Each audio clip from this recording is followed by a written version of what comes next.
நம்ம முதன்முறையாக சந்திக்கிறோம் என்றால், என் பெயர் டேனியல் ஈகோமோடு. நான் பல புத்தகங்களை எழுதியுள்ள ஒரு வெளியிடப்பட்ட எழுத்தாளர். மேலும் இன்னும் பல புத்தகங்கள் தயாரிப்பில் உள்ளன. மற்றவர்களுக்கு தங்களது சொந்த புத்தகங்களை எழுதுவது எப்படி என்று கற்றுக் கொடுக்க நான் உண்மையில் உற்சாகமாக இருக்கிறேன். நான் அமெரிக்கா ஒன்றுபட்ட நாடுகளில் வசிக்கிறேன், மேலும் ஒரு தந்தையும் ஒரு பாட்டனும் ஆக இருக்கிறேன். இந்த அனுபவங்கள் எனக்கு பாரம்பரியம், கற்றல் மற்றும் அறிவை பிறருடன் பகிர்வது குறித்து ஆழமான பாராட்டை வழங்கியுள்ளன.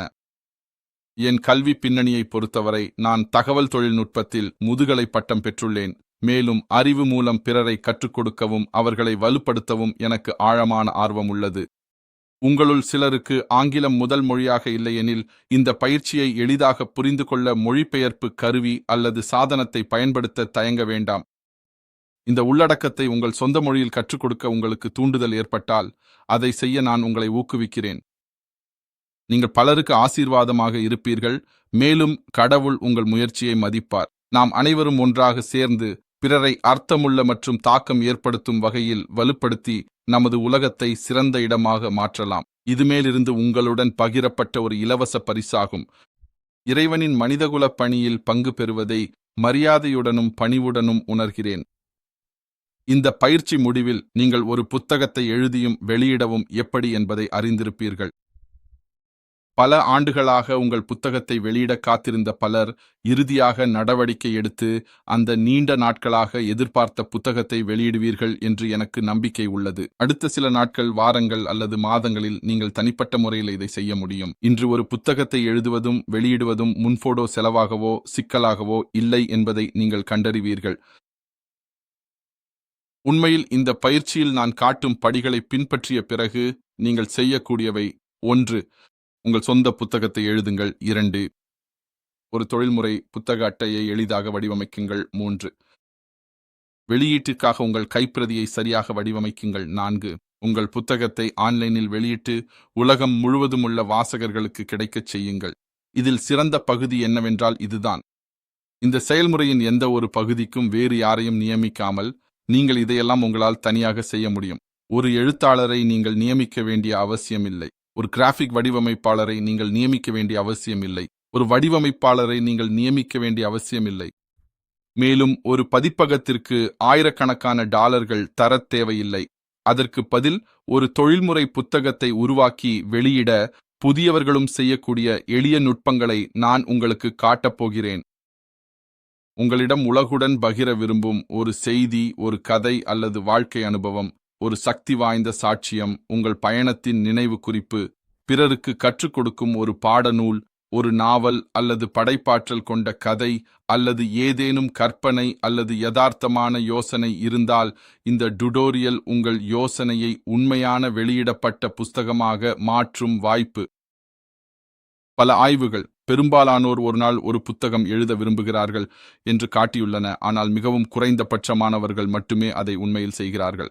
அவர்கள் புத்திசாலிகள் அல்லாததால் அல்ல, அவர்களுக்கு மதிப்புள்ள யோசனைகள் இல்லாததால் அல்ல, ஆனால் பாரம்பரிய வெளியீட்டு செயல்முறை சாதாரண மனிதருக்கு மிகவும் செலவாகவும் மிகவும் சிக்கலாகவும் மிகவும் பயமுறுத்தும் ஒன்றாகவும் எப்போதும் தோன்றியது என்பதால்தான். ஆனால் இன்று அது முற்றிலும் மாறிவிட்டது. நவீன டிஜிட்டல் கருவிகள் மற்றும் AI உதவியுடன் எழுதும் தளங்களின் உதவியால் நீங்கள் உலகின் எந்த இடத்திலிருந்தும் உங்கள் சொந்த புத்தகத்தை உருவாக்கி வெளியிடும் சக்தியை இப்பொழுது பெற்றுள்ளீர்கள். அதைத்தான் இந்த டுடோரியலில் நான் உங்களுக்கு காட்டப் போகிறேன். நீங்கள் இந்த வீடியோவை முடிக்கும் நேரத்தில் உங்கள் யோசனையை ஆன்லைனில் வாசகர்கள் கண்டுபிடிக்கக்கூடிய ஒரு வெளியிடப்பட்ட புத்தகமாக மாற்றும் முழு வழிகாட்டும் பாதையை நீங்கள் புரிந்து கொள்வீர்கள். எனவே என்னுடன் தொடருங்கள், ஏனெனில் அடுத்த சில நிமிடங்களில் நீங்கள் வெளியிடப்பட்ட எழுத்தாளராக மாறும் முதல் படியை எடுக்கலாம். இப்போது நான் என் கற்றலை எப்போதும் செயல்முறை நடைமுறையை காட்டுவதன் மூலம் துவங்க விரும்புகிறேன். அதற்காக நான் எழுதி வெளியிட்ட how to make money online என்ற புத்தகத்தை எடுத்துக்கொள்கிறேன். ஒரு சில ஆண்டுகளுக்கு முன்பு AI தொழில்நுட்பம் பரவலாக கிடைக்கும் முன் நான் இந்த புத்தகத்தை முதலில் எழுதும்போது புத்தக அட்டையை உருவாக்க ஒரு ஃப்ரீலான்ஸ் வடிவமைப்பாளரை நியமித்தேன். நீங்க பார்த்து கொண்டிருக்கிறீர்கள். அந்த அட்டையை ஆங்கிலம், அரபி, சீனம், பிரெஞ்சு, ஜெர்மன், ஹிந்தி மற்றும் ஸ்பானிஷ் உள்ளிட்ட பல மொழிகளில் வடிவமைக்கச் செய்தேன். இதற்காக எனக்கு $100கணக்கான செலவாகியது. ஆனால் இன்று ஒரு அதிசயமான மாற்றம் ஏற்பட்டுள்ளது. ChatGPT மற்றும் AI வடிவமைப்பு பிராம்ப்ட்கள் போன்ற கருவிகளை பயன்படுத்தி இந்த ஜெல்ஃபிடி புத்தகத்தின் புதிய பதிப்பின் அட்டையை முற்றிலும் இலவசமாக வடிவமைக்க முடிந்தது. இந்த டுடோரியலில் இந்த புத்தக அட்டையை உருவாக்க பயன்படுத்திய சரியான பிராம்ப்ட்களை உங்களுடன் பகிர்ந்து கொள்கிறேன். நீங்கள் அவற்றை அப்படியே நகலெடுக்க வேண்டுமென்று அல்ல, ஆனால் அவற்றை ஒரு வழிகாட்டியாக பயன்படுத்துவதற்காக. இந்த பிராம்ப்ட்களை உங்கள் சொந்த புத்தக தலைப்பு, உங்கள் நிச் மற்றும் உங்கள் படைப்பாற்றலுக்கு ஏற்ப மாற்றி அமைக்கவும் தனிப்பயனாக்கவும் முடியும். மற்றொரு வார்த்தையில் சொன்னால், இந்த பிராம்ப்ட்கள் எப்படி செயல்படுகின்றன என்பதை நீங்கள் புரிந்து கொண்டவுடன் நீங்கள் விரும்பும் எந்த புத்தக அட்டையையும் வடிவமைக்க முடியும். ஆகவே, நீண்ட வருடங்களாக உங்கள் மனதில் ஒரு புத்தகத்தை சுமந்து வந்திருந்தால் அதை உயிர்ப்பிக்க இது இறுதியாக வாய்ப்பு ஆகலாம். உங்கள் கதை, உங்கள் அறிவு மற்றும் உங்கள் அனுபவங்கள், அவை உலகில் வேறு யாருக்காவது தேவையானவை இருக்கலாம். இன்றைக்கு அதை நிகழ்த்த தேவையான கருவிகள் உங்களிடம் உள்ளன. அப்படியினில நாம் தொடங்கலாம். How to make money online என்ற தலைப்பில் என் புத்தகத்தை எழுத நினைத்த போது என் குறிக்கோள் மிகவும் எளிமையானதாக இருந்தது. உலகம் முழுவதும் உள்ள மக்களுக்கு அவர்கள் ஆன்லைனில் பணம் சம்பாதிக்கக்கூடிய நடைமுறை வழிகளை கண்டறிய உதவ வேண்டும் என்று நான் விரும்பினேன். ஆன்லைனில் பணம் சம்பாதிப்பது என்ற தலைப்பு அனைவருக்கும் ஈர்ப்பை ஏற்படுத்தும் ஒன்று. நீங்கள் உலகில் எங்கு வாழ்ந்தாலும், நீங்கள் இளம் வயதானவராக இருந்தாலும் முதியவராக இருந்தாலும், அனைவரும் பணத்தின் முக்கியத்துவத்தை அன்றாட வாழ்க்கையில் புரிந்து கொள்கிறார்கள். பைபிளில் சொல்லப்பட்டுள்ளபடி பணம் எல்லாவற்றுக்கும் பதிலாக இருக்கிறது. நாம் மாண்பெரும் வாழ, எங்கள் குடும்பங்களை ஆதரிக்க, மேலும் சிறந்த மற்றும் நிறைவான வாழ்க்கையை உருவாக்க பணம் தேவைப்படுகிறது. இதனால்தான் ஆன்லைனில் பணம் சம்பாதிக்கும் துறை மிகவும் சக்தி வாய்ந்ததாக உள்ளது. இது உலகம் முழுவதும் உள்ள மக்களை பேசுகிறது.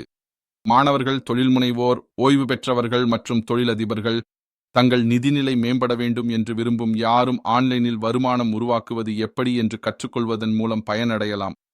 நான் இந்த துறையை தேர்ந்தெடுத்த மற்றொரு காரணம் இது எப்போதும் புதுமையாக இருக்கும் துறையாக இருப்பதுதான். வேறு வார்த்தைகளில் சொன்னால், பணம் சம்பாதிப்பது குறித்த தகவலுக்கான தேவை காலப்போக்கில் மறையாது.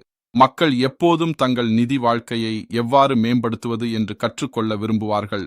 இந்த துறையின் பல்துறை தன்மையும் குறிப்பிடத்தக்கது. இந்த மாதிரியான ஒரு யோசனை பல்வேறு விதமான உள்ளடக்கங்களாக வளர முடியும். உதாரணமாக, ஆன்லைனில் பணம் சம்பாதிப்பது குறித்த ஒரு புத்தகம் பல்வேறு மொழிகளில் மொழிபெயர்க்கப்படலாம். இதன் மூலம் அது உலகம் முழுவதும் உள்ள வாசகர்களை அடைய முடியும். அதேபோல் இது யூடியூப் வீடியோக்கள், வலைப்பதிவுகள், பாட்காஸ்டுகள், ஆன்லைன் பாடநெறிகள் மற்றும் பல்வேறு வகையான டிஜிட்டல் உள்ளடக்கங்களாகவும் விரிவுபடுத்தப்படலாம். உண்மையில், நான் என் how to make money online என்ற புத்தகத்தை மற்றவர்களுக்கு தாங்கள் எப்படி புத்தகம் எழுதுவது மற்றும் சுயமாக வெளியிடுவது என்பதை கற்றுக் கொடுக்கும்போது ஒரு நடைமுறை உதாரணமாக அடிக்கடி பயன்படுத்துகிறேன். நான் அந்த செயல்முறையை எப்படி அணுகுகிறேன் என்பதை பார்த்தால், அதே படிகளை நீங்கள் பின்பற்றியும் உங்கள் சொந்த புத்தகத்தை உருவாக்கியும் எளிதாக முடியும். இதுவே நம்மை முதல் படிக்குச் செலுத்துகிறது. உங்கள் புத்தக யோசனையை தேர்ந்தெடுக்கவும். ஒவ்வொரு புத்தகமும் ஒரு தெளிவான யோசனையுடன் துவங்குகிறது. ஒரு வார்த்தையை கூட எழுதுவதற்கு முன் உங்கள் புத்தகம் எதை பற்றி இருக்கும் மற்றும் அது யாருக்கு உதவும் என்பதை நீங்கள் முடிவு செய்ய வேண்டும். உங்கள் புத்தகத்திற்கு சரியான யோசனையை கண்டுபிடிக்க பல வழிகள் உள்ளன. நீங்கள் உங்கள் தனிப்பட்ட அனுபவங்கள், தொழில்முறை அறிவு அல்லது காலப்போக்கில் நீங்கள் வளர்த்து கொண்ட திறன்களை அடிப்படையாக கொண்டு ஒரு தலைப்பை தேர்ந்தெடுக்கலாம். மற்றொரு பயனுள்ள அணுகுமுறை என்பது பலர் எதிர்கொள்கிற ஒரு பிரச்சனையை தீர்க்கும் வகையில் கவனம் செலுத்துவதாகும். நீங்கள் தீர்வுகளை வழங்கும் ஒரு புத்தகத்தை எழுதும்போது வாசகர்கள் இயற்கையாகவே ஆர்வம் காட்டுவார்கள், ஏனெனில் அவர்கள் பதில்களை தேடுகிறார்கள். உங்கள் தலைப்பு லாபகரமான ஒரு நிச் பகுதியில் உள்ளதா என்பதையும் பரிசீலிப்பது முக்கியம். சில தலைப்புகள் பெரிய வாசகர் கூட்டத்தை ஈர்க்கும் மற்றும் பல ஆண்டுகளாக தொடர்புடையதாக இருக்கும். ஒரு வலுவான நிச் பகுதியை தேர்ந்தெடுப்பது உங்கள் புத்தகம் அதிகமான வாசகர்களை அடையவும் பெரிய தாக்கத்தை ஏற்படுத்தவும் வாய்ப்புகளை அதிகரிக்கிறது. எனவே இந்த முக்கிய கொள்கையை நினைவில் வையுங்கள். ஒரு வார்த்தையை கூட எழுதுவதற்கு முன் உங்கள் புத்தகம் பற்றி என்ன, அது யாருக்கு உதவ வேண்டும் என்பதை தெளிவாக புரிந்து கொள்ள வேண்டும். உங்களுக்கு தெளிவான யோசனை வந்தவுடன எழுத்து செயல்முறை மீதமுள்ள பகுதிகள் மிகவும் எளிதாகிவிடும்.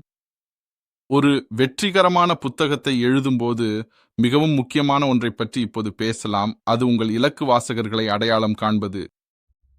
பல புதிய எழுத்தாளர்கள் செய்யும் மிகப்பெரிய தவறுகளில் ஒன்று, புத்தகம் யாருக்காக எழுதப்படுகிறது என்பதை தெளிவாக புரிந்து கொள்ளாமல் எழுதுவது. ஒரு வெற்றிகரமான புத்தகம் எல்லோருக்காக எழுதப்படவில்லை. அது குறிப்பிட்ட ஒரு வாசகர் குழுவுக்காக எழுதப்படுகிறது. அவர்கள் பதில்கள், தீர்வுகள் அல்லது வழிகாட்டலை தேடுகிறார்கள். உங்கள் புத்தகத்தை எழுதத் தொடங்கும் முன் உங்கள் வாசகரை தெளிவாக வரையறுக்க நேரம் எடுத்துக்கொள்ளுங்கள். இந்த புத்தகத்திலிருந்து யார் அதிகமாக பயனடைவார்கள் என்று உங்களிடம் கேளுங்கள். அவர்கள் வாழ்க்கையின் எந்த கட்டத்தில் இருக்கிறார்கள்? அவங்க தொடக்க நிலைவர்கள், மாணவர்கள், தொழில் முனைவோர்கள் அல்லது வல்லுநர்கள் ஆவார்களா? உதாரணமாக, நீங்கள் ஆன்லைனில் பணம் சம்பாதிப்பது பற்றி ஒரு புத்தகம் எழுதுகிறீர்கள் என்றால், உங்கள் இலக்கு வாசகர்கள் கூடுதல் வருமானம் ஈட்ட, ஒரு துணை தொழிலை தொடங்க அல்லது வீட்டிலிருந்து வேலை செய்ய வழிகளை தேடுபவர்களாக இருக்கலாம். உங்கள் வாசகர்கள் யார் என்று தெரிந்தவுடன் அடுத்தபடி அவர்கள் தீர்க்க முயற்சிக்கும் சிக்கல்களை புரிந்து கொள்வதுதான். மக்கள் பொதுவாக ஒரு முக்கிய காரணத்திற்காக புத்தகங்களை வாங்குகிறார்கள். அவர்களுக்கு பதில்கள் வேண்டும். ஒரு எழுத்தாளராக உங்கள் வேலை அவர்களை குழப்பத்திலிருந்து தெளிவுக்கும் விரக்தியிலிருந்து முன்னேற்றத்திற்கும் கொண்டு செல்வதாகும். உங்களுடைய புத்தகம் உண்மையான பிரச்சனைகளை சமாளிக்கும் போது வாசகர்கள் புரிந்து கொள்ளப்பட்டதாக உணர்கிறார்கள் மற்றும் உங்கள் புத்தகம் அவர்களுக்கு மதிப்புமிக்கதாக ஆகிறது. நீங்கள் எழுதும்பொழுது எப்போதும் நேரடியாக உங்கள் வாசகரிடம் பேசுகிறீர்கள் என்று கற்பனை செய்யுங்கள். தெளிவான மொழியை பயன்படுத்துங்கள்.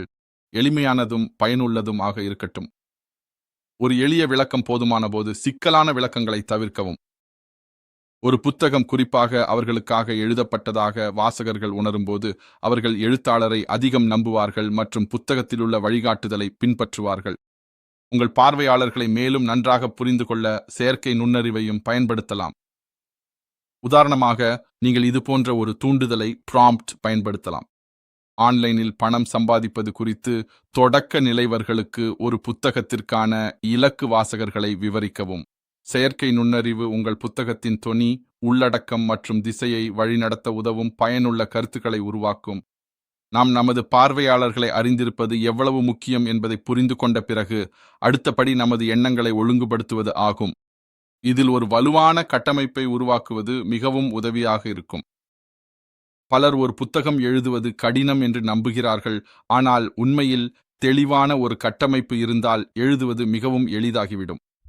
ஒரு கட்டமைப்பு என்பது உங்கள் புத்தகத்திற்கு ஒரு சாலை வரைபடம் போன்றது. இது நீங்கள் எங்கு தொடங்குகிறீர்கள், எந்த தலைப்புகளை நீங்கள் உள்ளடக்கப் போகிறீர்கள் மற்றும் ஒரு அத்தியாயத்திலிருந்து அடுத்ததற்கு தகவல் எவ்வாறு செல்லும் என்பதை காட்டுகிறது. ஒரு கட்டமைப்பு இல்லாமல் பல எழுத்தாளர்கள் திசை தெரியாமல் உணர்கிறார்கள். அவர்கள் எழுதத் தொடங்குகிறார்கள், ஆனால் அடுத்ததாக என்ன எழுத வேண்டும் என்று உறுதியாக தெரியவில்லை. ஒரு கட்டமைப்பு உங்களுக்கு அமைப்பு, திசை மற்றும் நம்பிக்கையை வழங்குகிறது. வெற்று பக்கத்தை பார்த்து கொண்டிருப்பதற்கு பதிலாக நீங்கள் ஏற்கனவே உருவாக்கிய சாலை வரைபடத்தை பின்பற்றினால் போதும். ஒரு எளிய உதாரணத்தை பார்ப்போம். உங்கள் புத்தகம் ஆன்லைனில் பணம் சம்பாதிப்பது பற்றி என்றால் உங்கள் கட்டமைப்பு இதுபோன்று இருக்கலாம். புத்தகத்தின் நோக்கத்தை விளக்கும் ஒரு அறிமுகம். ஆன்லைன் வாய்ப்புகளை வாசகர்கள் புரிந்து கொள்ள உதவும் ஒரு அதிகாரம். பிறகு ஃப்ரீலான்சிங் மற்றும் தொடக்க நிலைவர்கள் எப்படி துவங்கலாம் என்பதை விளக்கும் மற்றொரு அதிகாரம். அஃபிலியேட் மார்க்கெட்டிங் பற்றிய ஒரு அதிகாரம். யூடியூப் மூலம் வருமானம் பெறுவது எப்படி என்பதை விளக்கும் ஒரு பகுதி. மேலும் மக்கள் தங்களது சொந்த ஆன்லைன் பாடநெறிகளை உருவாக்கி விற்கும் முறையை காட்டும் ஒரு அதிகாரம். ஒவ்வொரு அதிகாரமும் ஒரு தெளிவான கருத்தை மட்டுமே கவனிக்கிறது. இதனால் புத்தகத்தை எழுதவும் வாசகர்கள் புரிந்து கொள்ளவும் எளிதாகிறது. இன்றைக்கு AI கருவிகள் எழுத்தாளர்கள் கட்டமைப்புகளை மிக விரைவாக உருவாக்க உதவுகின்றன. உதாரணமாக, AI இடம் இப்படி கேட்கலாம்: ஆன்லைனில் பணம் சம்பாதிப்பது குறித்த ஆரம்ப நிலை புத்தக கட்டமைப்பை உருவாக்கு. அது அதிகாரங்கள், தலைப்புகள் மற்றும் யோசனைகளை வழங்கும். பின்னர் அந்த கட்டமைப்பை நீங்கள் மதிப்பாய்வு செய்து திருத்தி உங்கள் புத்தக காட்சிக்கு ஏற்ப தனிப்பயனாக்கலாம். ஒரு உறுதியான கட்டமைப்பு கிடைத்தவுடன் உங்கள் புத்தகத்தை எழுதுவது மிகவும் எளிதும் விரைவுமானதாக மாறும். நாம் புத்தகத்தை எழுதத் தொடங்குவதற்கு முன் நான் தனிப்பட்ட முறையில் பயன்படுத்த விரும்பும் எழுத்துக் கருவியை சுருக்கமாக பற்றி பேச விரும்புகிறேன். நான் விரும்பும் எழுத்துக் கருவி மைக்ரோசாஃப்ட் வேர்ட் ஆகும். மைக்ரோசாஃப்ட் வேர்டை பயன்படுத்துவது எனக்கு பிடிக்கும், ஏனெனில் இது ஒரு புத்தகத்தை எழுதவும் வடிவமைக்கவும் மிகவும் எளிதாகவும் ஒழுங்காகவும் செய்கிறது. நீங்கள் உங்கள் கருவூலத்தை எழுதும்போது மைக்ரோசாஃப்ட் வேர்ட் பொதுவாக விண்டோஸ் இயக்க முறைமையுடன் நிறுவப்பட்டிருக்கும். இது உங்கள் கணினியில் ஏற்கனவே இல்லையெனில் மைக்ரோசாஃப்ட் ஸ்டோர் இல் இருந்து எளிதாக பதிவிறக்கம் செய்யலாம் அல்லது மைக்ரோசாஃப்ட் ஆஃபீஸ் தொகுப்பின் ஒரு பகுதியாக நிறுவலாம். இப்போது நான் ஒரு புதிய புத்தகம் எழுதத் தயாராக இருக்கும்போது நான் செய்யும் முதல் விஷயம் ஒரு வெற்று மைக்ரோசாஃப்ட் வேர்ட் ஆவணத்தை திறப்பதாகும். வெற்று ஆவணம் திறந்தவுடன் பொதுவாக நான் புத்தகத்திற்கான அடிப்படை எழுத்துரு அமைப்பை அமைப்பதிலிருந்து துவங்குவேன். என் பெரும்பாலான புத்தகங்களுக்கு எழுதும்போது அரியால் எழுத்துரு அளவு 16 ஐ பயன்படுத்துவதை விரும்புகிறேன். இந்த சிறிது பெரிய அளவு நான் கருவூலத்தை எழுதும் போது உரையை படிக்கவும் திருத்தவும் எளிதாக்குகிறது. பின்னர் இறுதி வடிவமைப்பு கட்டத்தில் பதிப்பக தேவைகளுக்கு ஏற்ப எழுத்துரு அளவை எப்போதும் மாற்றிக்கொள்ளலாம். இப்பொழுது உங்கள் திரையில் ஒரு வெற்று மைக்ரோசாஃப்ட் வேர்ட் ஆவணத்தை பார்க்கிறீர்கள். இதுவே எழுதும் செயல்முறை துவங்கும் இடம். நான் செய்ய விரும்பும் முதல் செயல்களில் ஒன்று புத்தகத்தின் அட்டைப்பட படத்தை ஆவணத்தில் நுழைப்பதாகும். இதைச் செய்வது முடிந்த புத்தகம் எப்படி இருக்கும் என்பதற்கான ஒரு பார்வை உணர்வை எனக்கு தருகிறது, மேலும் திட்டம் உருவாகத் தொடங்கும் போது உற்சாகத்தையும் உருவாக்குகிறது. புத்தக அட்டைப்படத்தை நுழைத்த பிறகு நான் தலைப்பு பக்கத்தை உருவாக்குவதற்காக அடுத்ததாக செல்கிறேன். தலைப்பு பக்கத்திற்கு பிறகு பதிப்புரிமை பக்கத்தையும் அதன் பிறகு புத்தகத்தின் தொடக்க பகுதியாக அமைந்துள்ள மற்ற பகுதிகளையும் சேர்க்கிறேன். இந்த பக்கங்களை ஆரம்பத்திலேயே ஒழுங்குபடுத்துவதன் மூலம் ஆவணம் ஏற்கனவே ஒரு முழுமையான புத்தகத்தின் அமைப்பை பெறத் தொடங்குகிறது. மற்றும் அமைப்பு உருவாகியதும் மீதமுள்ள எழுதும் செயல்முறை மிகவும் எளிதாகவும் நேரடியாகவும் ஆகிவிடுகிறது. இந்த பகுதியில் வெற்றிகரமான ஒரு புத்தகத்தை எழுதுவதற்கான மிக முக்கியமான ரகசியங்களில் ஒன்றை பற்றி நாம் பேசப்போகிறோம். பலர் ஒரு புத்தகம் எழுத விரும்புகிறார்கள், ஆனால் எங்கு தொடங்குவது என்று தெரியாமல் அவர்கள் பெரும்பாலும் குழப்பமடைகிறார்கள். சிலர் வெறும் ஒரு காலி ஆவணத்தை திறந்து உடனே எழுதத் தொடங்க முயற்சிக்கிறார்கள், கருத்துகள் தானாகவே ஒழுங்குபடும் என்று நம்புகிறார்கள். ஆனால் தொழில்முறை எழுத்தாளர்கள் அப்படி எழுதுவதில்லை. அதுக்கு பதிலாக அவர்கள் மிகவும் முக்கியமான ஒன்றுடன் தொடங்குகிறார்கள். அவர்கள் அமைப்புடன் தொடங்குகிறார்கள். ஒரு புத்தகத்தை ஒரு வீட்டை கட்டுவது போல நினைத்து பாருங்கள். ஒரு வீடு கட்டுவதற்கு முன் கட்டிட வடிவமைப்பாளர் முதலில் எல்லாம் எங்கு இருக்கும் என்பதை துல்லியமாக காட்டும் ஒரு வரைபடத்தை உருவாக்குகிறார். அடித்தளம், சுவர்கள், அறைகள் மற்றும் கூரை ஆகியவை அனைத்தும் கட்டுமானம் தொடங்கும் முன்பே திட்டமிடப்படுகின்றன. ஒரு புத்தகம் எழுதுவதும் அதே மாதிரிதான். நீங்கள் உங்கள் அதிகாரங்களை எழுதத் தொடங்கும் முன் உங்கள் புத்தகத்திற்கு ஒரு வரைபடம் தேவை. இந்த வரைபடம்தான் உங்கள் புத்தகத்தின் அமைப்பு என்று அழைக்கப்படுகிறது. இதை நீங்கள் தெளிவாக புரிந்து கொள்ள உதவ என் புத்தகங்களில் ஒன்றின் அமைப்பை எடுத்துக்காட்டாக பயன்படுத்தப் போகிறேன். உங்கள் திரையில் how to make money online எனும் என் புத்தகத்தின் அமைப்பை இப்போது நீங்கள் காணத் தொடங்குவீர்கள். நான் ஒவ்வொரு பகுதிக்குமான விளக்கத்தையும் கூறும்போது அந்தந்த பகுதிகளின் உண்மையான பிரிவுகளை திரையில் காட்டுவேன். அதனால் புத்தகம் எவ்வாறு ஒழுங்குபடுத்தப்பட்டுள்ளது விஷுவலி பார்க்க முடியும். அமைப்பு தெளிவாயிருந்தா புத்தகத்தை எழுதுவது ரொம்ப எளிதாகிவிடும். உண்மையில் அனுபவமுள்ள பல எழுத்தாளர்கள் அமைப்பு முடிந்துவிட்டால் புத்தகம் பாதி முடிந்துவிட்டது என்று சொல்வார்கள். பெரும்பாலான நிஜ வாழ்க்கை நான் ஃபிக்ஷன் புத்தகங்கள் ஒரு எளிய 3 பகுதிகள் கொண்ட அமைப்பை பின்பற்றுகின்றன. முதல் பகுதி என்பது புத்தகத்தின் தொடக்கம். இரண்டாவது பகுதி என்பது புத்தகத்தின் முக்கிய உள்ளடக்கம். மூன்றாவது பகுதி என்பது புத்தகத்தின் முடிவு பகுதி. இந்த 3 பகுதிகளையும் நம்மால் மேலும் நெருக்கமாக பார்ப்போம். முதல் பகுதி ஃப்ரண்ட் மேட்டர் என்று அழைக்கப்படுகிறது. நீங்கள் திரையில் பார்க்கும்படி இது புத்தகத்தின் தொடக்க பகுதியாகும். இதன் மூலம் வாசகர் அவர்கள் கற்றுக்கொள்ளப் போகும் விஷயங்களுக்கு தயாராகிறார். ஃப்ரண்ட் மேட்டர் பொதுவாக தலைப்பு பக்கம், பதிப்புரிமை பக்கம் மற்றும் சில சமயங்களில் அர்ப்பணிப்பு ஆகியவற்றையும் கொண்டிருக்கும். புத்தகம் எவ்வாறு அமைக்கப்பட்டுள்ளது என்பதை வாசகர்களுக்கு காட்டும் உள்ளடக்க அட்டவணையும் இதில் இருக்கலாம். ஃப்ரண்ட் மேட்டரின் மற்றொரு முக்கியமான பகுதி அறிமுகம் ஆகும். அறிமுகம் வாசகர்களுக்கு இந்த புத்தகம் ஏன் எழுதப்பட்டது, இது யாருக்காக, அவர்கள் என்ன கற்றுக்கொள்ளலாம் என்பதை புரிந்து கொள்ள உதவுகிறது. அறிமுகத்தை உங்கள் வாசகருடன் நட்பான உரையாடலாக நினைத்துக் கொள்ளுங்கள்.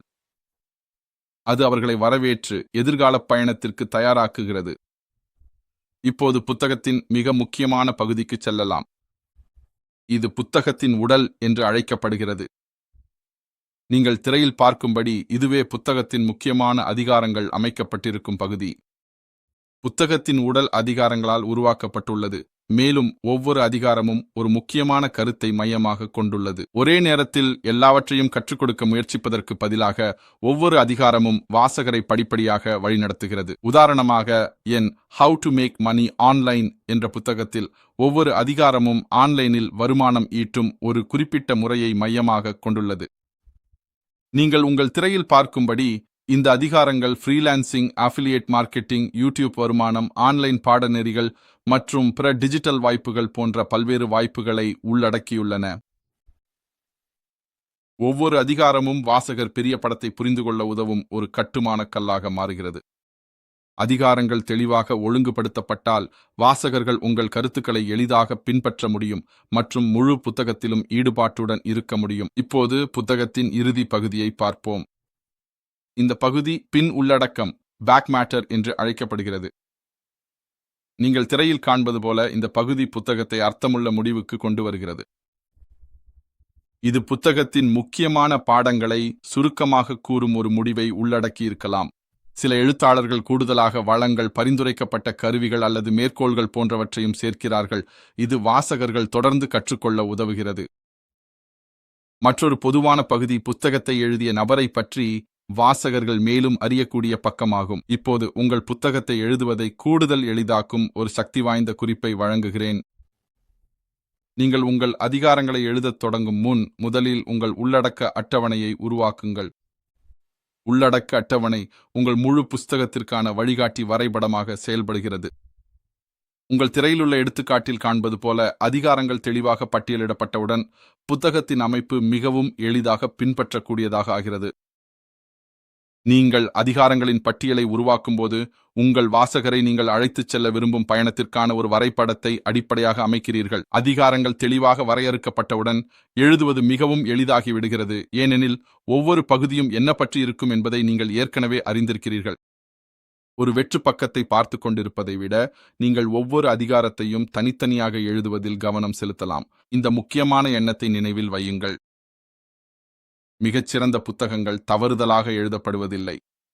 அவை நோக்கம், திட்டமிடல் மற்றும் தெளிவான அமைப்புடன் உருவாக்கப்படுகின்றன. உங்கள் புத்தகத்திற்கு வலுவான அமைப்பு இருந்தால் உங்கள் வாசகர்கள் உங்கள் எண்ணங்களை எளிதாக பின்பற்றவும் அவர்கள் கற்றுக்கொள்வதை நடைமுறைப்படுத்தவும் முடியும். அதுவே ஒவ்வொரு சிறந்த எழுத்தாளரின் இலக்காகும், வாசகர்களை அவர்கள் இருக்கும் இடத்திலிருந்து அவர்கள் விரும்பும் இடத்திற்கு வழிநடத்துவது. இதற்கு முன்பு ஒரு புத்தகத்தை எழுதுவது முற்றிலும் வேறுபட்ட அனுபவமாக இருந்தது. நீங்கள் ஒரு பேனா மற்றும் காகிதத்தை எடுத்து கையெழுத்தில் எழுதத் தொடங்குவீர்கள், அல்லது ஒருவேளை ஒரு டைப்ரைட்டரின் முன் அமர்ந்து கவனமாக தட்டச்சு செய்வீர்கள். ஒவ்வொரு பக்கமும். அதுவே பல ஆண்டுகளாக எழுத்தாளர்கள் புத்தகங்களை உருவாக்கிய பாரம்பரிய வழியாக இருந்தது. இன்று செயற்கை நுண்ணறிவின் வருகையுடன் விஷயங்கள் ஜுமாக மாறிவிட்டன. ஒரு புத்தகத்தை எழுதுவது மிகவும் எளிதும் விரைவுமானதாக மாறியுள்ளது. பல சந்தர்ப்பங்களில் உங்களிடம் ஒரு தெளிவான யோசனை மற்றும் ChatGPT போன்ற நம்பகமான AI எழுத்து உதவியாளர் இருந்தால் போதும். தனிப்பட்ட முறையில் என் புத்தகங்களில் பணியாற்றும் போது ChatGPT-யை என் முதன்மை எழுத்து உதவியாளராக பயன்படுத்துவதில் நான் மிகவும் வசதியாகிவிட்டேன். இந்த AI கருவியில எனக்கு பிடிச்ச ஒன்று, இது மிகவும் நேரடியாகவும் புத்திசாலியாகவும் இருக்கிறது. இது நேரடியாக விஷயத்திற்கு சென்று யோசனைகளை தெளிவாக ஒழுங்குபடுத்த உதவுகிறது. சில நேரங்களில் நீங்கள் என்ன சொல்ல வேண்டும் என்று ஏற்கனவே தெரிந்திருந்தாலும் அதை சரியாக வெளிப்படுத்துவதில் சிரமப்படலாம். அந்த நேரத்தில்தான் ChatGPT மிகவும் பயனுள்ளதாக மாறுகிறது. இது உங்கள் சொற்களை மேம்படுத்தவும், உங்கள் எண்ணங்களை கட்டமைக்கவும், உங்கள் யோசனைகளை தெளிவாகவும் தொழில்முறை முறையிலும் வழங்கவும் உதவுகிறது. அதைத் தவிர நான் ஒரு புதிய புத்தகம் எழுதத் தொடங்கும் முன் பொதுவாக ChatGPT-யை திறந்து நான் எழுத விரும்பும் தலைப்பை விளக்குகிறேன். நம்ம அந்த தகவலை வழங்கியதும் ChatGPT பொதுவாக அந்த பொருளை பற்றிய விரிவான பார்வைகளை வழங்குகிறது, மேலும் எழுதும் செயல்முறையை அணுகுவதற்கான பயனுள்ள வழிகளையும் பரிந்துரைக்கிறது. தெளிவாகவும் இந்த கருவி எவ்வளவு சக்தி வாய்ந்தது என்பதை நீங்கள் புரிந்து கொள்ளவும் நான் ஒரு புத்தகம் எழுதும்போது ChatGPT-யை எப்படி பயன்படுத்துகிறேன் என்பதை நான் உங்களுக்கு காட்டப் போகிறேன். இந்த சினையில் நான் இந்த புத்தகத்தை முற்றிலும் புதிதாக தொடங்கும் போல் ChatGPT-யுடன் தொடர்பு கொள்ளப் போகிறேன். இந்த பயிற்சியின் நோக்கம் ChatGPT-யுடன் எவ்வாறு தொடர்பு கொள்ள வேண்டும் என்பதையும் அது உங்கள் சொந்த புத்தகத்தை திறம்பட எழுத உதவ எவ்வாறு முடியும் என்பதையும் உங்களுக்கு துல்லியமாக காட்டுவதாகும். இந்த சினையின் முடிவில் உங்கள் எண்ணங்களை முழுமையான புத்தகமாக மாற்ற ChatGPT-யை உங்கள் தனிப்பட்ட எழுத்து உதவியாளராக எப்படி பயன்படுத்துவது என்பதை நீங்கள் புரிந்து கொள்வீர்கள். இந்த வீடியோவில் ஒரு புத்தகத்தை ஆரம்பத்திலிருந்து முடிவு வரை எழுத ChatGPT-யை எப்படி பயன்படுத்துவது என்பதை நான் உங்களுக்கு காட்டப் போகிறேன். இந்த செயல்முறை உங்களுக்கு மிக அதிகமான நேரத்தை சேமித்து முழு புஸ்தக உருவாக்க பயணத்தை தனியாக முயற்சிப்பதை விட மிகவும் எளிதாக்கும். விஷயங்களை எளிமையாக வைத்திருக்க நான் இந்த செயல்முறையை 4 எளிய படிகளாக பிரித்துள்ளேன். எனவே நீங்கள் எளிதாக பின்பற்றலாம், அதிக அழுத்தம் இல்லாமல். வாங்க ஆரம்பிப்போம். படி 1. உங்களோட புத்தக திட்டத்தை ChatGPT-யுடன் துவங்குங்கள்.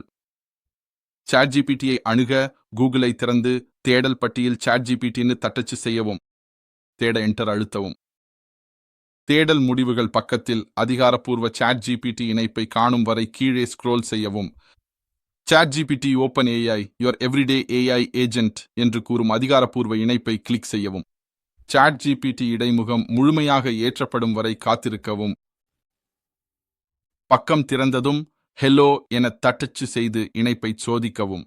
செய்தியை அனுப்ப என்டர் அழுத்தவும். ChatGPT ஒரு வாழ்த்துடன் பதிலளிக்கும். இதன் மூலம் அனைத்தும் சரியாக செயல்படுகிறது என்பதை உறுதிப்படுத்தும். இப்போது ChatGPT திறந்த நிலையில் உள்ளது.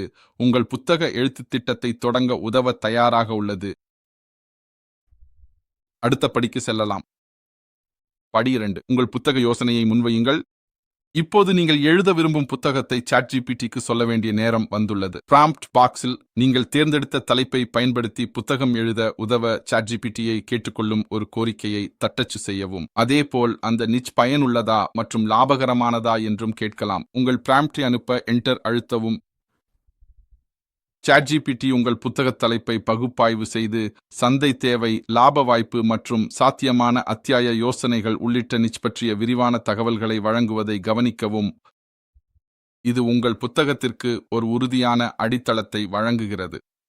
அடுத்த படிக்கு தொடரலாம். படி 3. ஒரு ஈர்க்கும் துணைத் தலைப்பை உருவாக்கவும். ஒரு சக்தி வாய்ந்த துணைத் தலைப்பு உங்கள் வாசகர்களின் கவனத்தை ஈர்க்க உதவும். புத்தகத்திற்கு ஒரு ஈர்க்கும் துணைத் தலைப்பை உருவாக்குங்கள் என்று கூறும் பரிந்துரையை ஹைலைட் செய்யவும். காப்பி பட்டனை கிளிக் செய்யவும். பின்னர் நகலெடுத்த உரையை ChatGPT ப்ராம்ப்ட் பாக்ஸில் ஒட்டவும். கோரிக்கையை சமர்ப்பிக்க என்டர் அழுத்தவும். இப்போது ChatGPT உங்கள் புத்தகத்திற்கு பல துணைத் தலைப்பு விருப்பங்களை உருவாக்கும். பரிந்துரைகளை ஸ்க்ரோல் செய்து உங்கள் புத்தகத்தின் செய்தி மற்றும் மதிப்பை சிறப்பாக பிரதிபலிக்கும் ஒன்றை தேர்ந்தெடுக்கவும். இப்போது உங்கள் புத்தகத்தை வலுப்படுத்தும் ஒரு ஈர்க்கும் துணைத் தலைப்பு உங்களிடம் உள்ளது. அடுத்த படிக்கு செல்லலாம். படி 4. ஒரு சிறந்த விற்பனை பட்டியல் உள்ளடக்கத்தை உருவாக்கவும். சிறந்த விற்பனை பட்டியல் உள்ளடக்கத்தை உருவாக்குங்கள் என்று கூறும் பரிந்துரையை ஹைலைட் செய்யவும். ப்ராம்ப்டை நகலெடுத்து அதை ChatGPT செய்தி பெட்டியில் ஓட்டவும். என்டர் அழுத்தவும். ChatGPT ஒரு முழுமையான உள்ளடக்க பட்டியலை ஒரு தொழில்முறை சிறந்த விற்பனை புத்தகத்தைப் போல அமைப்புடன் உருவாக்குவதை பாருங்கள். இப்போது உங்கள் புத்தகத்திற்கு ஒரு தெளிவான வழிகாட்டி உள்ளது. தொடரலாம். அடுத்து நாம் புத்தகத்துக்கான அறிமுகத்தை எழுதப் போகிறோம். சிறந்த விற்பனை அறிமுகத்தை எழுதுங்கள் என்று கூறும் பரிந்துரையை ஹைலைட் செய்யவும். உரையை நகலெடுத்து அதை ChatGPT ப்ராம்ப்ட் பெட்டியில் ஒட்டவும். என்டர் அழுத்தவும். ChatGPT உங்கள் புத்தகத்திற்கான முழுமையான அறிமுகத்தை உருவாக்கும் வரை காத்திருக்கவும். அது தோன்றியவுடன் முழு உரையை உங்கள் கிளிப்போர்டுக்கு நகலெடுக்க காப்பி ஐகானை கிளிக் செய்யவும். இப்போது மைக்ரோசாஃப்ட் வேர்டில் அறிமுகத்தை வடிவமைப்போம். உங்கள் கணினியில் மைக்ரோசாஃப்ட் வேர்டை திறக்கவும். ஃபைலை கிளிக் செய்து பிறகு நியூவை தேர்வு செய்யவும். புதிய ஆவணத்தை தொடங்கி ChatGPT-யிலிருந்து நகலெடுத்த அறிமுகத்தை Ctrl+V மூலம் ஒட்டவும். தவறுதலாக ஒட்டப்பட்டிருக்கக்கூடிய எந்த ஒரு ப்ராம்ப்ட் உரையையும் நீக்கி ஆவணத்தை சுத்தமாக்கவும். அறிமுக தலைப்பையும் உங்கள் புத்தகத்தின் தலைப்பையும் ஹைலைட் செய்யவும். எழுத்துரு அளவை சுமார் 22 முதல் 24 புள்ளிகள் வரை அதிகரிக்கவும். தலைப்புகளை மையமாக சீரமைத்து அவை தெளிவாக தெரியும் வகையில் அமைக்கவும். ஆவணத்தை முழுவதும் ஸ்க்ரோல் செய்து எல்லாம் சுத்தமாகவும் சரியான வடிவத்தில் உள்ளதா என்பதை உறுதிப்படுத்தவும். உங்கள் அறிமுகம் இப்போது தயாராக உள்ளது. அடுத்து புத்தக கவர் படத்தை சேர்ப்போம். இன்சர்ட் டேப் ஐ கிளிக் செய்யவும். பிக்சர்ஸ் ஐ தேர்வு செய்து பிறகு திஸ் டிவைஸை தேர்ந்தெடுக்கவும். உங்கள் கணினியில் புத்தக கவர் படத்தை கண்டுபிடித்து இன்சர்ட்டை கிளிக் செய்யவும். படத்தின் மூலை ஹேண்டில்களை இழுத்து அது பக்கத்தில் அழகாக பொருந்தும் வரை அளவை மாற்றவும். அது தொழில்முறை தோற்றத்தில் இருக்குமாறு உறுதிப்படுத்தவும். இப்போது மீண்டும் ChatGPTக்கு திரும்பவும். உங்கள் திட்டத்திற்கு அழகான மற்றும் கவனத்தை ஈர்க்கும் புத்தக கவரை உருவாக்குமாறு ChatGPTயிடம் கேட்கும் ஒரு ப்ராம்ப்டை டைப் செய்யவும். என்டரை அழுத்தவும். ChatGPT உங்களுக்கு தேர்வு செய்ய பல புத்தக கவர் வடிவமைப்புகளை உருவாக்கும். உங்களுக்கு மிகவும் பிடித்ததை தேர்ந்தெடுக்கவும். கவரை பதிவிறக்கம் செய்ய தேர்ந்தெடுத்த படத்தில் டவுன்லோட் பட்டனை கிளிக் செய்யவும். பதிவிறக்கப்பட்ட கோப்பை திறக்கவும். See More-ஐ கிளிக் செய்து பிறகு சேவ் ஆஸை தேர்ந்தெடுக்கவும். கோப்பை உங்கள் புத்தகத்தின் தலைப்பை பயன்படுத்தி மறுபெயரிடவும். பின்னர் எளிதாக கண்டுபிடிக்க இது உதவும். சேவை கிளிக் செய்யவும். உங்கள் புத்தக கவர் இப்போது உங்கள் கணினியில் பாதுகாப்பாக சேமிக்கப்பட்டுள்ளது. இதோ இப்படித்தான் நீங்கள் ChatGPT மற்றும் செயற்கை நுண்ணறிவு கருவிகளை பயன்படுத்தி ஒரு முழுமையான புத்தகத்தை எழுதவும் வடிவமைக்கவும் உதவி பெற்றுவிட்டீர்கள். இன்றைக்கு AI என்னென்ன செய்ய முடியும் என்பதே ஆச்சரியமாக இருக்கிறது. உங்கள் இபுக் டேபிள் ஆஃப் கான்டென்ட்ஸை கிளிக்கபிளாக மாற்றுவது எப்படி என்று காட்டுவதற்கு முன் என் புத்தகத்தின் டேபிள் ஆஃப் கான்டென்ட்ஸை விரைவாக உங்களுக்கு காட்டுகிறேன். How to Make Money Online என்ற புத்தகம் இது ஏற்கனவே சரியாக வடிவமைக்கப்பட்டுள்ளது. இந்த படி ஏன் மிகவும் முக்கியம் மற்றும் இது உங்கள் புத்தகத்தை வாசகர்களுக்கு எவ்வளவு வசதியாக மாற்றுகிறது என்பதற்கான தெளிவான எண்ணத்தை இது உங்களுக்கு தரும். நீங்கள் பார்ப்பீர்கள் போல உள்ளடக்க அட்டவணையில் உள்ள ஒவ்வொரு அதிகாரமும் இணைக்கப்பட்டுள்ளது. வாசகர்கள் ஒரு பகுதியை கிளிக் செய்தால் உடனே அந்த பகுதியை நோக்கி செல்ல முடியும். இது எப்படி வேலை செய்கிறது என்பதை நான் காட்டும்போது உங்கள் திரையை கவனிக்கவும். இதுவே கிளிக்கபிள் உள்ளடக்க அட்டவணையை உருவாக்குவது. உங்கள் உள்ளடக்க அட்டவணை கிளிக்கபிளாக இருந்தால் வாசகர் ஒரு அதிகார தலைப்பை கிளிக் செய்தால் உடனே அந்த புத்தகத்தின் அந்த பகுதியில் செல்ல முடியும் என்பதை குறிக்கும். இது PDF மற்றும் இபுக் போன்ற டிஜிட்டல் புத்தகங்களுக்கு மிகவும் முக்கியமானது, ஏனெனில் வாசகர்கள் ஒரு குறிப்பிட்ட அதிகாரத்தை தேடி பத்திகள் அல்லது நூற்றுக்கணக்கான பக்கங்களை ஸ்க்ரோல் செய்ய விரும்புவதில்லை. அதற்கு பதிலாக அவர்கள் எளிதாக கிளிக் செய்து தாங்கள் விரும்பும் பகுதியில் நேரடியாக செல்ல முடியும். இதை ஒரு வலைத்தளத்தின் வழிசெலுத்தல் மெனுவைப் போல நினைத்துப் பாருங்கள். இது உங்கள் புத்தகத்தில் வாசகர்கள் விரைவாகவும் எளிதாகவும் நகர உதவுகிறது. இந்த வீடியோவில் உங்கள் ஆவணத்திற்கு கிளிக்கபிள் உள்ளடக்க அட்டவணையை எப்படி உருவாக்குவது என்பதை நான் உங்களுக்கு காட்டப் போகிறேன். இது உங்கள் வாசகர்கள் பத்திகள் கணக்கான பக்கங்களை ஸ்க்ரோல் செய்யாமல் எந்த பகுதியிலும் உடனே செல்ல மிகவும் எளிதாக்கும். இந்த செயல்முறையை 5 எளிய படிகளாக பிரிக்கப் போகிறேன், அதனால் நீங்கள் எளிதாக பின்பற்றலாம்.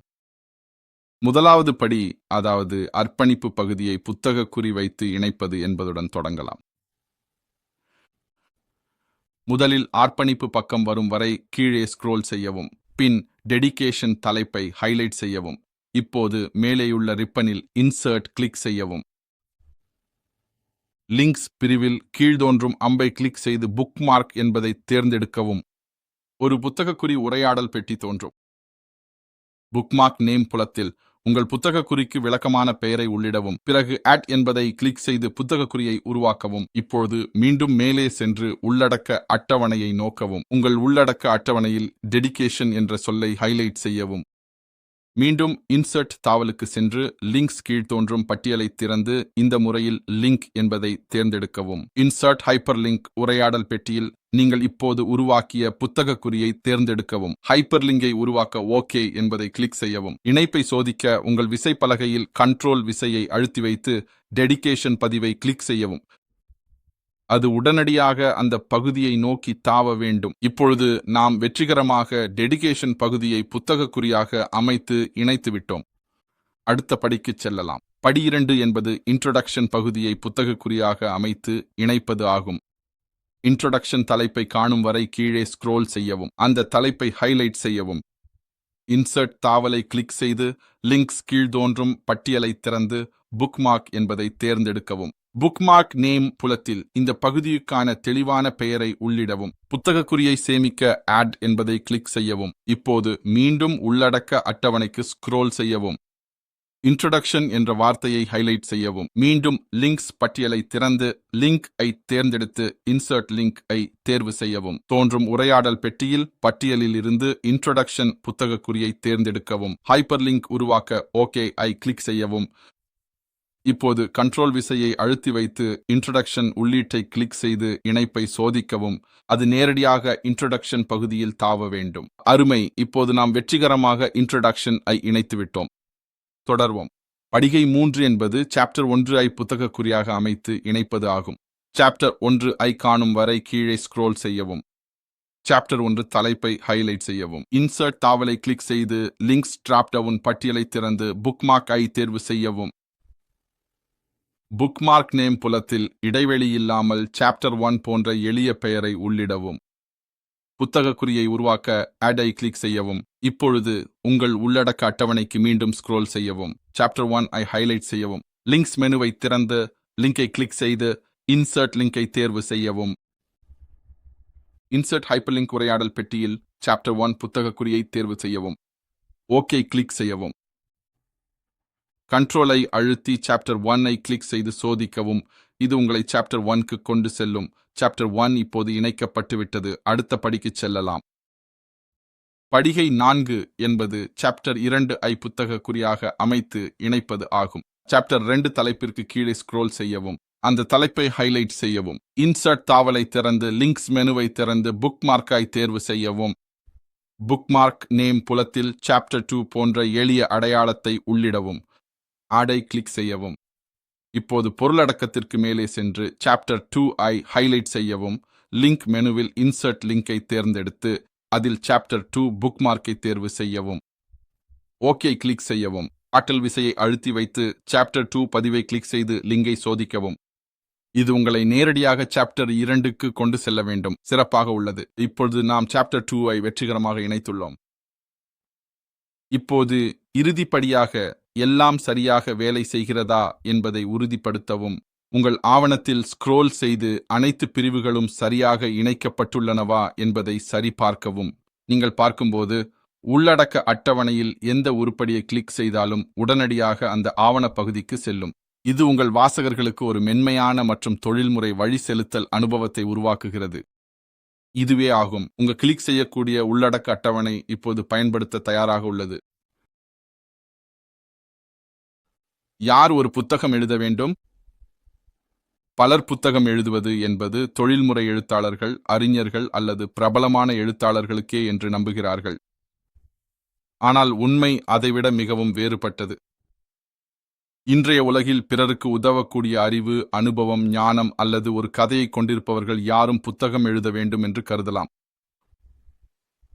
நீங்கள் இலக்கிய நிபுணராக இருக்க வேண்டிய அவசியமில்லை. உங்களுக்கு சரியான இலக்கணம் இருக்க வேண்டிய அவசியமில்லை. மேலும் பாரம்பரிய வெளியீட்டாளரிடமிருந்து அனுமதி பெற வேண்டிய அவசியம் உங்களுக்கு நிச்சயமாக இல்லை. உங்களுக்கு தேவை என்பது பகிர்ந்து கொள்ள ஏதாவது மதிப்புமிக்க ஒன்றே. புத்தகங்கள் என்பது வெறும் அறிவு மட்டுமே. அனுபவம் மற்றும் ஞானம் பிறர் கற்றுக்கொள்ள, வளர மற்றும் பிரச்சனைகளை தீர்க்க உதவும் வகையில் தொகுக்கப்பட்டவை. பலர் கவனிக்காமல் விடும் ஒரு விஷயத்தை பற்றி பேசலாம், அது வயது. ஒரு புத்தகம் எழுதுறதுக்கு வயசு ஒரு தடையாக இல்லை. 2 வயது குழந்தைகள் போலும் வெளியிடப்பட்ட எழுத்தாளர்களாக இருக்கிறார்கள். 5 முதல் 13 வயதுக்குள் உள்ள பல குழந்தைகள் ஏற்கனவே புத்தகங்களை எழுதி மற்ற இளம் வாசகர்களை ஊக்குவித்துள்ளனர். அதே நேரத்தில் 70, 80 மற்றும் 90 வயதிலும் தங்கள் முதல் புத்தகத்தை எழுதியவர்கள் இருக்கிறார்கள்.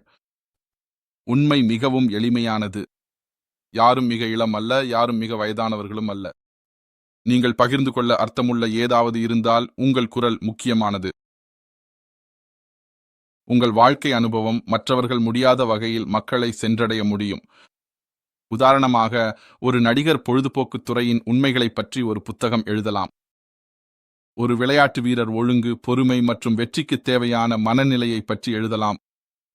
ஒரு தொழிலதிபர் ஒரு நிறுவனத்தை உருவாக்கும்போது கற்றுக்கொண்ட பாடங்களைப் பற்றி எழுதலாம். ஒரு ஆசிரியர் இளம் மனங்களை எப்படி ஊக்குவிப்பது என்பதை பற்றி எழுதலாம். ஆனால் உலகம் கேட்க வேண்டிய சக்தி வாய்ந்த குரல்களும் உள்ளன.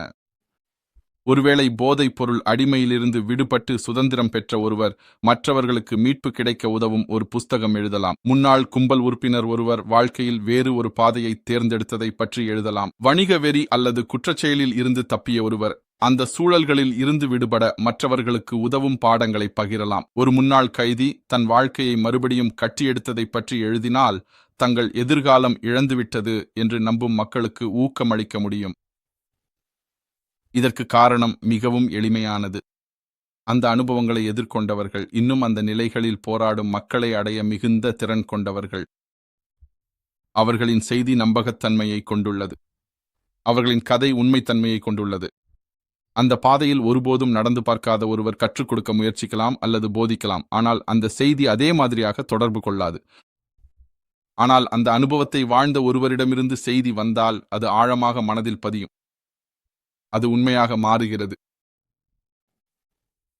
மற்றும் நினைவில் வையுங்கள், உங்கள் செய்தி அச்சிடப்பட்ட புத்தகமாக மட்டுமல்லாமல் பகிரப்பட வேண்டிய அவசியமில்லை. இன்று உங்கள் கதை பல வடிவங்களில் உலகத்தை அடைய முடியும். அச்சிடப்பட்ட புத்தகங்கள், மின் புத்தகங்கள், ஆடியோ புத்தகங்கள், பாட்காஸ்டுகள், யூடியூப் வீடியோக்கள், ஆன்லைன் பாடநெறிகள் மற்றும் பல்வேறு டிஜிட்டல் தளங்கள். உங்களிடம் அறிவு இருந்தால் அது யாரையாவது உதவ முடியும். உங்களிடம் அனுபவம் இருந்தால் அது யாரையாவது வழிநடத்த முடியும். உங்களிடம் யாரையாவது ஊக்கப்படுத்தக்கூடிய ஒரு கதை இருந்தால், அப்படியானால் ஒரு புத்தகம் எழுத தேவையான அனைத்தும் உங்களிடம் ஏற்கனவே உள்ளது. உங்கள் கதை யாருக்காவது மிகவும் தேவைப்படும் ஊக்கமாக இருக்கலாம். உங்கள் அனுபவம் யாராவது தங்கள் வாழ்க்கையை மாற்ற உதவும் வழிகாட்டும் வரைபடமாக மாறலாம். உங்கள் செய்தி தாங்கள் அனுபவிப்பதை யாரும் புரிந்து கொள்ளவில்லை என்று நினைக்கும் ஒருவரை சென்றடையலாம். அதுவே ஒரு புத்தகம் எழுதும் சக்தி. அதனால்தான் உங்கள் குரல் முக்கியமானது.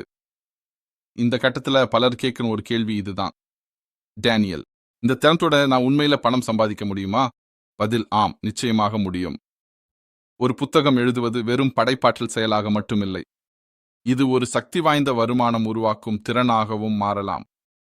நீங்கள் புத்தகங்களை உருவாக்குவது எப்படி என்று புரிந்து கொண்டவுடன் உங்கள் முன் முழுமையான வாய்ப்புகளின் உலகம் திறக்கிறது. முதலில் நீங்கள் எழுதும் புத்தகங்களிலிருந்து நேரடியாக பணம் சம்பாதிக்கலாம். உங்கள் புத்தகம் அச்சு புத்தகமாகவோ, மின்னு புத்தகமாகவோ அல்லது ஆடியோ புத்தகமாகவோ வெளியிடப்பட்டு அமேசான் மற்றும் பிற உலகளாவிய சந்தைகளில் விற்கப்படலாம். ஒவ்வொரு முறையும் யாராவது உங்கள் புத்தகத்தை வாங்கும்போது நீங்கள் ராயல்டி பெறுவீர்கள். ஆனால் வாய்ப்பு அதில் முடிவடையவில்லை. இந்த திறனை நீங்கள் ஒரு கோஸ்ட் ரைட்டரா மாறி பணமாக்கவும் முடியும். பல தொழில் முனைவோர், தொழில்முறை நிபுணர்கள், பாதர்கள் மற்றும் வணிகத் தலைவர்கள் புத்தகங்களை வெளியிட விரும்புகிறார்கள், ஆனால் அவற்றை எழுத நேரம் அவர்களுக்கு இல்லை. ஒரு கோஸ்ட் ரைட்டராக அவர்களின் யோசனைகளை புத்தகங்களாக மாற்ற உதவியும் உங்கள் சேவைக்காக பணமும் பெறலாம். மற்றொரு வாய்ப்பு உங்கள் சொந்த புத்தக வெளியீட்டு சேவையை தொடங்குவது ஆகும். பல பிஸியான தொழில்முறை நிபுணர்கள் தங்கள் புத்தகங்களை வெளியிட விரும்புகிறார்கள், ஆனால் அவர்களுக்கு திருத்தம், வடிவமைப்பு, அட்டைப்பட வடிவமைப்பு மற்றும் வெளியீடு போன்றவற்றில் உதவி தேவை. இந்த சேவைகளை வழங்குவதன் மூலம் பிறர் தங்கள் புத்தகங்களை உயிர்ப்பிக்க உதவுவதற்கான ஒரு வணிகத்தை நீங்கள் உருவாக்கலாம். மேலும் அதிகம் உள்ளது. உங்கள் புத்தகத்தின் உள்ளடக்கம் மற்ற சக்தி வாய்ந்த தளங்களாக மாற்றப்படலாம். உதாரணமாக, உங்கள் புத்தகத்தை ஒரு யூடியூப் சேனலாக மாற்றலாம், அங்கு ஒவ்வொரு அதிகாரமும் ஒரு வீடியோவாக மாறும். உங்கள் புத்தகத்தை ஒரு பாட்காஸ்டாக மாற்றி உலகம் முழுவதும் உள்ள கேட்பவர்களுடன் உங்கள் யோசனைகளை பகிரலாம். நீங்கள் உங்கள் புத்தகத்தை முழுமையான ஆன்லைன் பாடமாகவும் விரிவுபடுத்தலாம். இந்த வகையில் நீங்கள் சிந்திக்கத் தொடங்கும்போது மிகவும் முக்கியமான ஒன்றை உணர்வீர்கள். ஒரு புத்தகத்தை எழுதுவது புத்தகங்களை விற்கும் விஷயமாக மட்டும் இல்லை. இது உங்கள் யோசனைகளை சுற்றி ஒரு முழுமையான அறிவு சூழலை உருவாக்குவது பற்றியது. இதை நீங்கள் புரிந்து கொண்டவுடன் வாய்ப்புகள் உண்மையில் எல்லையற்றவை என்பதை காண்பீர்கள். இப்போது வெளியிடத் தயாராக உள்ள உங்கள் கைப்பிரதியை எங்கு, எப்படி வெளியிடுவது என்பதை பற்றி பேசலாம். உங்கள் கைப்பிரதி முடிவடைந்து சரியாக வடிவமைக்கப்பட்ட பிறகு அடுத்தபடி அதை ஒரு சுய வெளியீட்டு தளத்தில் பதிவேற்றுவதுதான். இன்று பாரம்பரிய வெளியீட்டாளரின் ஒப்புதலை காத்திருக்காமல் நீங்கள் உங்கள் புத்தகத்தை தாங்களாகவே வெளியிட அனுமதிக்கும் பல தளங்கள் உள்ளன. இந்த தளங்களில் சில Amazon KDP, Google Play Books, Barnes and Noble Press, Apple Books மற்றும் இன்கிரம் ஸ்பார்க் ஆகியவை அடங்கும். உங்களுக்கு தொடங்க உதவ இந்த அனைத்து தளங்களுக்கும் நான் இணைப்புகளை சேர்த்துள்ளேன். எனவே நீங்கள் நேரடியாக அவற்றைச் சென்று ஒவ்வொன்றும் என்ன வழங்குகிறது என்பதை பற்றி மேலும் அறியலாம். ஆனால் நினைவில் வைத்துக் கொள்ள வேண்டிய ஒரு மிக முக்கியமான விஷயம் உள்ளது. ஒவ்வொரு தளத்திற்கும் தங்களுக்கே உரிய தேவைகள் உள்ளன. ஒவ்வொன்றும் கைப்பிரதி வடிவமைப்பு, அட்டைப்பட வடிவமைப்பு, விலை நிர்ணயம், விநியோகம் மற்றும் பிற வெளியீட்டு விவரங்கள் போன்றவற்றிற்கு குறிப்பிட்ட வழிமுறைகள் கொண்டுள்ளது. எனவே தயவு செய்து உங்கள் நேரத்தை எடுத்துக்கொண்டு அவர்களின் தேவைகளை மிகவும் கவனமாக படித்து அவர்களின் வழிமுறைகளை படிப்படியாக பின்பற்றுங்கள். அந்த பகுதி மிகவும் முக்கியமானது, ஏனெனில் விவரங்களுக்கு கவனமாக இருக்குவது வெளியீட்டு செயல்முறையில் உங்களுக்கு அதிகமான மன அழுத்தத்தை தவிர்க்கவும் தேவையற்ற தவறுகளை தவிர்க்கவும் உதவும். மற்றும் நீங்கள் நினைக்கலாம், டேனியல், எனக்கு இன்னும் அதிக உதவி வேண்டும் என்று. அது நீங்கள் என்றால் அதை நீங்கள் தெரிந்து கொள்ள வேண்டும். நான் தற்போது ஒரு கட்டமைக்கப்பட்ட, படிப்படியாக செல்லும் புத்தகம் எழுதுவது மற்றும் வெளியிடுவது குறித்த ஒரு பாடநெறியை உருவாக்கி வருகிறேன். அந்த பாடநெறியில் உங்கள் புத்தகத்தை பேப்பர் பேக் வடிவில் வெளியிடுவது எப்படி, உங்கள் கோப்புகளை சரியாக தயாரிப்பது எப்படி மற்றும் உங்கள் புத்தகம் சரியான வாசகர்களை அடைய விளம்பரம் செய்வது எப்படி என்பவற்றை உட்பட அனைத்தையும் விரிவாக நான் உங்களுக்கு கற்றுத்தருவேன். எனவே அதற்காக கவனமாக இருங்கள். என் குறிக்கோள் உங்களை ஒரு புத்தகம் எழுத ஊக்குவிப்பது மட்டுமல்ல, உங்கள் யோசனையிலிருந்து கைப்பிரதி வரை வெளியிடப்பட்ட எழுத்தாளராக தைரியமாக நகர உதவுவதே. இப்போது நீங்கள் கேட்கலாம், டேனியல், ஒரு புத்தகம் எழுதிக் கொண்டு இந்த தளங்களில் சுயமாக வெளியிடுவதால் ஒருவர் எவ்வளவு சம்பாதிக்க முடியும் என்று. அது ஒரு மிகச்சிறந்த கேள்வி. இதோ நேர்மையான பதில். இதற்கு எந்த நிர்ணயிக்கப்பட்ட வரம்பும் இல்லை. உங்கள் வருமானம், உங்கள் திட்டம், உங்கள் தொடர்ச்சி மற்றும் உங்கள் புத்தகத்தை எவ்வளவு நன்றாக நிலைநிறுத்தி விளம்பரம் செய்கிறீர்கள் என்பதில்தான் சார்ந்துள்ளது. நான் உங்களுக்கு ஒரு தெளிவான படம் காட்டுகிறேன். பல ஆரம்ப நிலை எழுத்தாளர்களுக்கு வருமானம் சிறியதாக தொடங்கலாம். சில எழுத்தாளர்கள் வருடத்திற்கு $1000 குறைவாக சம்பாதிக்கிறார்கள், குறிப்பாக அவர்கள் ஒரு புத்தகம் மட்டும் வெளியிட்டு அங்கேயே நிறுத்திவிட்டால். ஆனால் அதுவே முழு கதை அல்ல. இதை கடுமையாக எடுத்துக்கொண்டு தொடர்ந்து முயற்சி செய்து பல புத்தகங்களை உருவாக்கும் எழுத்தாளர்கள் உண்மையான முடிவுகளை காண ஆரம்பிக்கிறார்கள்.